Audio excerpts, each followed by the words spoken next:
ABP news सर्वसामान्य जनतेचं खुलं। श्री कुलस्वामी कोऑपरेटिव्ह क्रेडिट सोसायटी नवी मुंबईतील 6 शाखा मिळून कार्यक्रम आयोजित करण्यात आला। विभागीय शैक्षणिक पारितोषिक वितरण समारंभ व सभासद प्रशिक्षण कार्यक्रम विष्णुदास भावे नाट्यगृह सेक्टर 16 वाशी मुंबई येथे सभासद वर्ग व पारितोषिक विजेते मुले मुली मोठ्या संख्येने उपस्थित राहून कार्यक्रमाचा शुभारंभ, सभासद नोंदणी, खंडेरायाचा भंडारा लावून कर्मचाऱ्यांच्या मुलांच्या डान्स स्पर्धा, खंडेरायाची आरती, अध्यक्षांचे मनोगत, शैक्षणिक पारितोषिक वितरण करण्यात आले। कुलस्वामी परिवार हा अतिशय नियोजनबद्ध कार्यक्रम करण्यात आला। यावेळी कर्मचाऱ्यांचे कौतुक करावे तेवढे थोडेच। ABP news bureau chief Dashrath चव्हाणसह विष्णू बुरे, मुंबई। गौरव करण्याचा संचालक मंडळाचा एकच मानस असतो। खरं तर संस्थेचं काम असतं घेणं कर्ज वाटणं म्हणजे अर्थकारणाचं काम असतं, परंतु सभासदांच्या पाल्यामध्ये अभ्यास करण्यामध्ये किंवा गुणवत्ता वाढवण्याच्या बाबतीत कुठेतरी स्पर्धा होईल म्हणून संस्थेने 36 वर्षापूर्वी हा उपक्रम चालू केलेला आहे आणि याच्यात सर्वसाधारण 4000 विद्यार्थ्यांनी सहभाग घेतला होता। आज मुंबई शहरामध्ये या नवी मुंबईमध्ये 1000 विद्यार्थ्यांचा गुणगौरव सोहळा होत आहे। त्याचप्रमाणे संस्थेचे जे सभासद पाल्ले आहेत, कोण डॉक्टर झालेला असतो, कोण CA झालेला असतो, कोण आर्किटेक्ट झालेला असतो, की जे विद्यार्थी इथं अनेक वेळा बक्षीस घेऊन मोठी पदवी मिळतात त्यांचा सुद्धा आम्ही सन्मान केलेला आहे। आणि ह्यावेळी विशेष करून जो काय सांस्कृतिक कार्यक्रम असतो तो कुठेतरी बाजूला ठेवून सभासदांच्याच कलागुणांना, सभासदांच्या पाल्यांच्या कलागुणाला वाव मिळावा म्हणून ते विद्यार्थ्यांच्या कार्यक्रमाचं आयोजन केलं।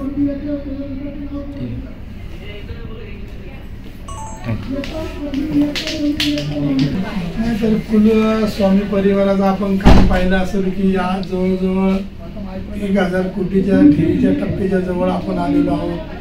आपला 1800 कोटीचा मिक्स व्यवसाय झालेला आहे आणि या मार्च अखेर 8000 कोटीचा व्यवसाय आहे। ज्या विद्यार्थ्यांचा आम्ही गुणगौरव करतो त्या विद्यार्थ्यांच्या मेरिटप्रमाणे करतो, असं काय सर्रास सगळ्यांनाच देत नाही।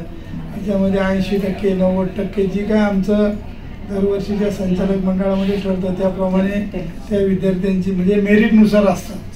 तसेच आमचे सभासद 1 लाख सभासद आहे आणि प्रत्येकाच्या सभासदाला 1 लाख विद्यार्थ्यांना बक्षीस द्यावं लागतं, परंतु जी मुलं मेरिटमध्ये येतात, चांगल्या प्रकारचा अभ्यास करतात, त्यांना चांगले मार्क पडतात, अशाच विद्यार्थ्यांचा गुणगौरव केला जातो।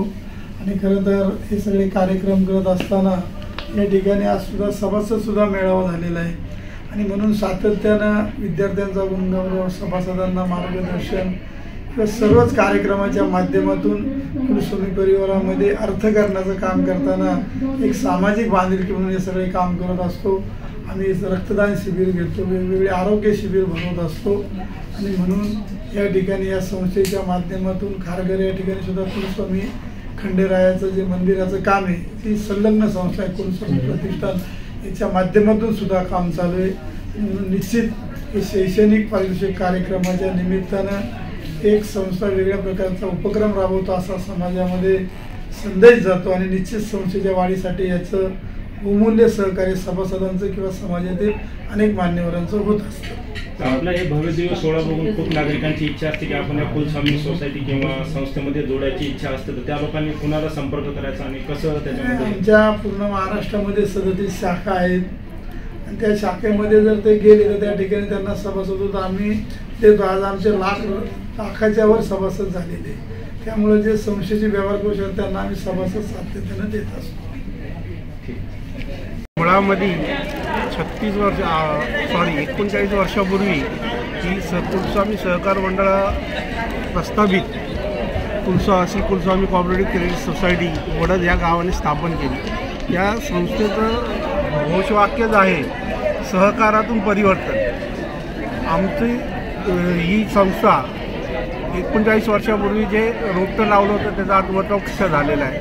त्याच्यानंतर ह्या संस्थेत सभासदांचा आणि सभासदांच्या पाल्याचा कसा सहभाग राहील या दृष्टिकोनातून 36 वर्षापूर्वी ही गुणगौरव सोहळा चालू केलेला आहे। ह्याच्या मागचं उद्दिष्ट आमचं असं होतं की जे पाल्य आहे त्याचा जर गुणगौरव समाजामध्ये झाला, संस्थेतून झाला, तर त्याला त्याच्यातून प्रोत्साहन मिळतं आणि त्या प्रोत्साहित होऊन आज तुम्ही पाहिलं असेल या कार्यक्रमामध्ये कोण डॉक्टर झाला आहे, कोण CA झाला आहे, कोणी अनेक पदावर गेलेले आहेत। या कार्यक्रमामागचं हेच उद्दिष्ट होतं की त्या सभासदाचं पाल्य हे प्रोत्साहित होऊन पुढं चांगल्या गुणांनी आणि प्राधान्याने वाढलं पाहिजे. शेवटचा प्रश्न, आता जे पाल्य आहेत आणि त्यांचे जे परिवारातील सदस्य आहेत त्यांना काय मेसेज द्याल तुमच्या परिवारातील म्हणजे आपला हा जो मोठा संदेश आहे की प्रत्येक परिवारातील विद्यार्थ्याने बक्षीस मिळवण्यासाठी प्रयत्न केले पाहिजे. तर बक्षीस मिळवायचं म्हणजे तेवढे पर्सेंटेज मिळाले पाहिजे. पर्सेंटेज मिळवण्यासाठी त्याने रेग्युलर अभ्यास केला पाहिजे. म्हणजे उद्दिष्ट हेच आहे की पुढे भविष्यामध्ये ज्या कॉम्पिटिटिव्ह एक्झाम्सला त्यांना सामोरे जायचं आणि त्या कॉम्पिटिटिव्ह एक्झामसाठी ते सक्षमपणे आपला अभ्यास करू शकले पाहिजे. मग या बक्षीस वितरण समारंभाचा मूळ उद्देशच तो आहे की आपल्या मराठी मुलांनी किंवा आपल्या सर्व सभासदाच्या मुलांनी हे कॉम्पिटिटिव्ह एक्झाम्समध्ये जास्तीत जास्त गुण मिळविण्यासाठी आत्तापासून प्रयत्न केले. ते शेवटी प्रयत्न करून होत नाही, आत्तापासून प्रयत्न केले हाच महत्त्वाचा.